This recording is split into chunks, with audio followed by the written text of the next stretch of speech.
الحمد لله الذي جعل الشمس والقمر بحسبان والنجم والشجر يسجدان وفضل زمانا على زمان كما فضل مكانا على مكان وإنسانا على إنسان ونشهد أن لا إله إلا الله وحده لا شريك له ونشهد أن مولانا محمدا عبده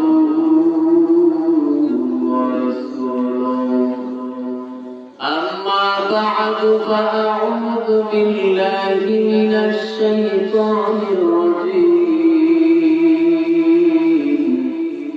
بسم الله الرحمن الرحيم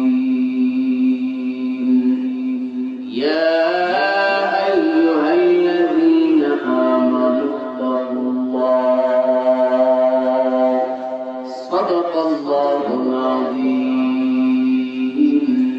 وقال رسول الله صلى الله عليه وسلم اللهم صل على محمد وعلى آل محمد كما صليت على إبراهيم وعلى آل إبراهيم إنك حميد مجيد اللهم بارك على محمد وعلى آل محمد كما باركت على إبراهيم وعلى آل إبراهيم إنك حميد مجيد सूरज ने दिया अपने शुआओं को भी पैगाम सूरज ने दिया अपने शुआओं को भी पैगाम दुनिया है आज़ब सीज़ कभी सुबह कभी शाम दुनिया है आज़ब सीज़ कभी सुबह कभी शाम अल्हम्दुलिल्लाह रब्बिल आलमीन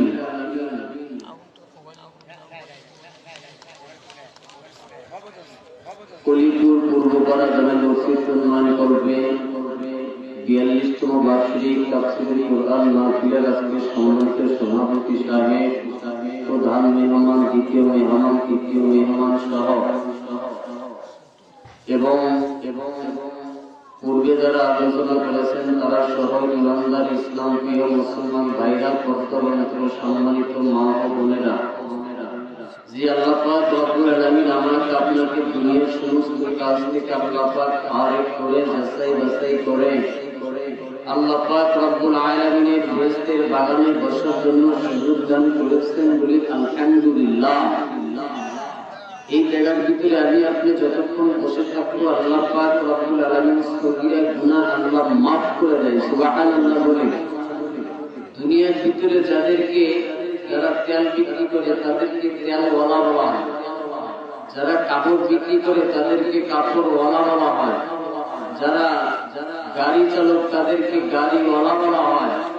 আর আল্লাহ পাক রব্বুল আলামিন বলেন যারা আমি আল্লাহ পাক রব্বুল আলামিনের গোলামি করার জন্য মাহফিলের মধ্যে বসে যায়, দ্বীনি মজলিসের মধ্যে বসে যায়, এই জায়গার ভিতরে কে ধনী কে গরিব কে টাকাওয়ালা কে পয়সাওয়ালা কে তেলওয়ালা কে কাপড়ওয়ালা কে গাড়িওয়ালা, আমি আল্লাহ পাক রব্বুল আলামিনের ভাষায় এরা সবাই আল্লাহওয়ালা। জোরে বলে সুবহানাল্লাহ।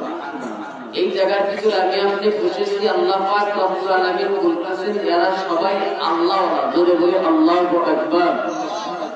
নবীর উপরে দরুদ পাঠ করে যিনি ছিলেন মক্কাওয়ালা, মদিনাওয়ালা, কামলিওয়ালা, রহমতের ভান্ডার, নবীদের সর্দার। বৈজ্ঞানিকরা বলেন তিনি ছিলেন শ্রেষ্ঠ বৈজ্ঞানিক, দার্শনিকরা বলেন তিনি ছিলেন শ্রেষ্ঠ দার্শনিক। মানবতার মধ্যে হয়ে গেলেন রহমতের প্রদীপ।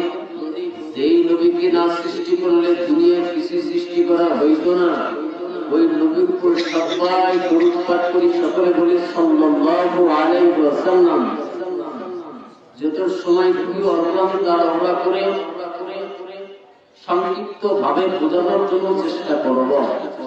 আল্লাহ পাক রব্বুল আলামিন বলেন ইয়া আইয়ুহাল্লাযীনা আমানু তাকুল্লাহ। এই দুনিয়ার মানুষ, তোমরা আমি আল্লাহ পাক রব্বুল আলামিনকে ভয় করার মতন ভয় করো। কে বলেছেন? আল্লাহ পাক রব্বুল আলামিন বলেছেন। কারণ দুনিয়ার ভিতরে সবাই তো আল্লাহ পাককে ভয় করে। কথা বলেন ঠিক না ঠিক? প্রত্যেকটা মানুষ আল্লাহ পাককে ভয় করে। মাঝে মধ্যে ইহুদি খ্রিস্টানেরাও, বিধর্মীরাও আল্লাহ পাককে ভয় করে। কোন সময় বলে যখন ভূমিকম্পের মধ্যে নাড়া শুরু হয়ে যায় তখন তারাও আল্লাহকে ভয় করে। কথা বলেন ঠিক না ঠিক? আল্লাহ পাক বলে প্রত্যেকটা বান্দা আমি আল্লাহ পাককে ভয় করে, কিন্তু ভয় করার মতন কেউ ভয় করে না। ভয় করা এক জিনিস, ভয় করার মতন করা আরেক জিনিস। আল্লাহ পাক রব্বুল আলামিন বলেন যারা আমি আল্লাহ পাককে ভয় করার মতন ভয় করবে, আমি আল্লাহ পাক রব্বুল আলামিন বললাম ওয়ালিমান খাফা মাকাম রাব্বিহি জান্নাতান। আমি আল্লাহ পাক রব্বুল আলামিন তাদেরকে একটা জান্নাত দেব না, আমি আল্লাহ তাআলা দুটি জান্নাত তাদের জন্য পুরস্কার রেখেছি। জোরে বলি সুবহানাল্লাহ। আল্লাহ পাকে ইবাদত করতে হবে, আল্লাহ পাকে ভয় করতে হবে। আল্লাহ পাককে কেমনে ভয় করব? বলে আল্লাহ পাক রব্বুল আলামিন যে তোমাকে জিহ্বা দিয়েছেন, এই জিহ্বা দিয়া আল্লাহ পাক রব্বুল আলামিনকে ডাকবা, আল্লাহকে স্মরণ করবা, আল্লাহ পাক রব্বুল আলামিন জিন্দেগীর গুনাহ আল্লাহ মাফ করে দেবে। সুবহানাল্লাহ বলি। আল্লাহ রব্বুল আলামিন বলেন এরে দুনিয়ার মানুষ, আমি আল্লাহ রব্বুল আলামিন আসমান জমিন 6 দিনে আমি আল্লাহ তাআলা বানাইলাম। এত বড় আসমান, এত বড় জমিন আমার মালিক 6 দিনে আল্লাহ তাআলা বানাইলেন। সময় নাই। কিন্তু আমার মতন আপনার মতন মানুষটাকে বানাইতে যাইয়া আমার আল্লাহ রাব্বুল আলামিন 6 দিন নয়, আমার আল্লাহ তাআলা 9টা মাস আমার আল্লাহ সময় নিচে। জোরে বলি সুবহানাল্লাহ। কেন বলে আমি আপনি তো ছোট্ট একটা মানুষ। কেমন মানুষ তা আবার বলে মুহূর্তের ভিতরে মানুষ দুনিয়ার মধ্যে থেকে চলে যায়, দুনিয়ার মধ্যে থেকে বিদায় নিয়ে যায়। আমি আপনার ছোট্ট একটা বস্তু যার কোনো শক্তি নেই। কথা বলেন ঠিক না ঠিক? কিন্তু আল্লাহ তাআলা বলে তোমার মতন মানুষকে বানাইতে যাইয়া আমি আল্লাহ তাআলা 9টা মাস আমি আল্লাহ সময় নিলাম, আর আমি আল্লাহ তাআলা মার গর্ভের মধ্যে রেখে দিলাম।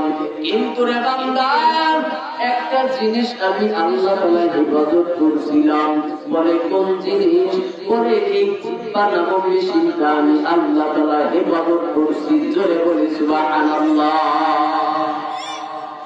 আল্লাহ রাসূল বলেন কোন মানুষ যদি এই জিহ্বাকে হেফাজত করতে পারে, আমার আপনার পয়গম্বর বলেন আমি আল্লাহ রাসূল কিয়ামতের ময়দানে তার জন্য সুপারিশ করব। জোরে বলি আল্লাহু আকবার। আল্লাহ তাআলা বলেন এক দুনিয়ার মানুষ, এই জিহ্বাটার কেমন ক্ষমতা জানো নাকি?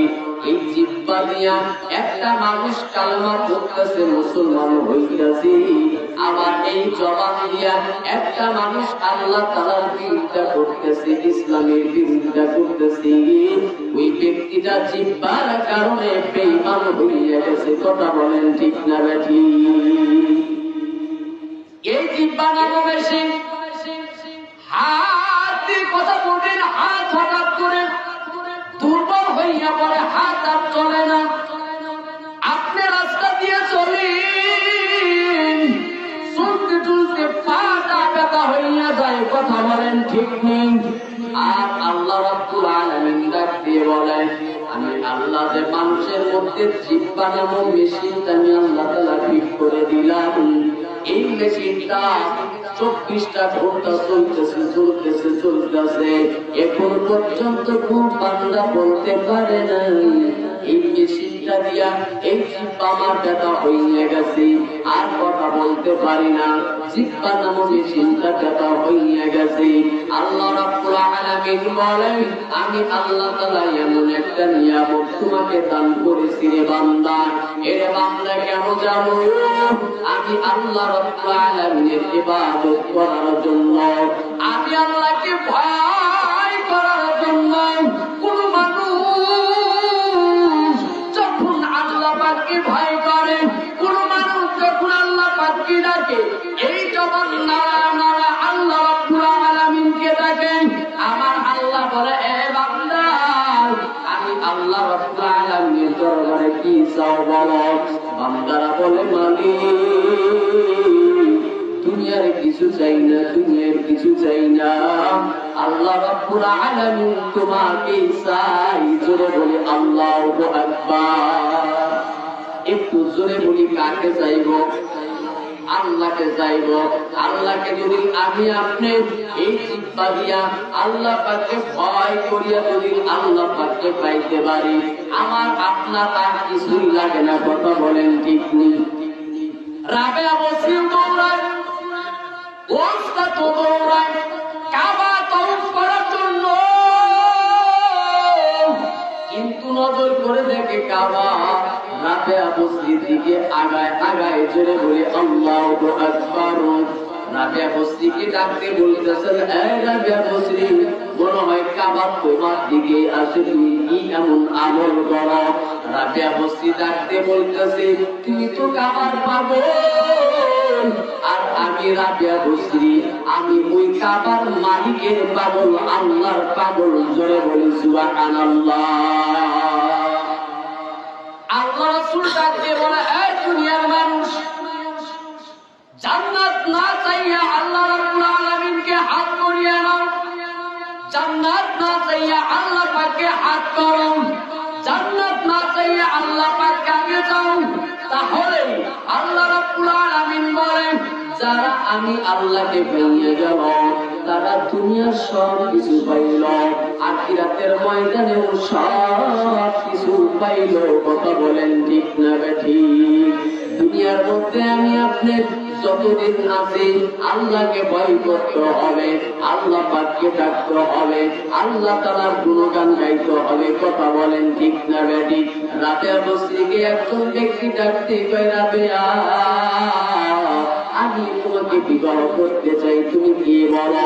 রাবেয়া মসজিদ থেকে পানি বের হইয়া গেল, ডাকতে বলতেছেন, ভাইজান আপনি আমাকে বিবাহ করবেন, কিছু প্রশ্ন করব, যদি উত্তর দিতে পারেন আমাকে বিবাহ করতে পারেন। ডাকতে বলে, কেমন প্রশ্ন? বলে, আমি রাবেয়া মসজিদে দুনিয়ার মধ্যে দেখে চলে যাব, আমি কি ঈমান নিয়ে যাব নাকি বেঈমান অবস্থার মধ্যে চলে যাব? ওই ব্যক্তিটা কেমন যেন পাগল মনে মনে চিন্তা করতেছি, রাবেয়া মসজিদ ঈমান নিয়ে যাবে কি যাবে না এটা আমি জানি না। রাবেয়া মসজিদকে ডাক দিয়ে বলে, হ্যাঁ রাবেয়া মসজিদ, আমি জানি না তুমি ঈমান নিয়ে যাইবা কি যাইবা না। পরে এবার বলো, কবরের মধ্যে 3টা প্রশ্ন করবে, আমি আর রাবেয়া মসজিদ উত্তর দিতে পারবো কি পারবো না? বলে, এটাও আমি জানি না। ও ভাই, এবার বলো, ওই হাসরের ময়দানে আল্লাহ রাব্বুল আলামিন কারো আমলনামা ডান হাতের মধ্যে দেবেন, আবার কারো আমলনামা আল্লাহ তাআলা বাম হাতের মধ্যে দেবে। একটু বলিয়া যাও, আমি রাবেয়া মসজিদ হাতে আমলনামা ডান হাতের মধ্যে দেবে নাকি বাম হাতের মধ্যে দেবে। ওই ব্যক্তিটা ডাক দিয়ে বলে আমি বলতে পারবো না। এবার ডাক দিয়ে বলে এখন বলো ওই সিরাত পানি দিতে পারবো কি পারবো না? বলে এটাও আমি বলতে পারবো না, এটাও বলতে পারবো না। রাবিয়া বসরি চোখ দিয়ে পানি ছেড়ে ডাক দিয়ে বলতেছেন ভাই এই কিছু প্রশ্ন আমার মাথার ভিতরে কেমন যেন পাগল করিয়া দেয়, আমি ঘুমাইতে পারি না। বলো এতগুলো চিন্তার পরও আমি স্বামী নিয়া কেমনে ঘুমাইব? জোরে বলি আল্লাহু আকবার। তাহলে আল্লাহ পাক রব্বুল আলামিনকে ভয় করতে হবে।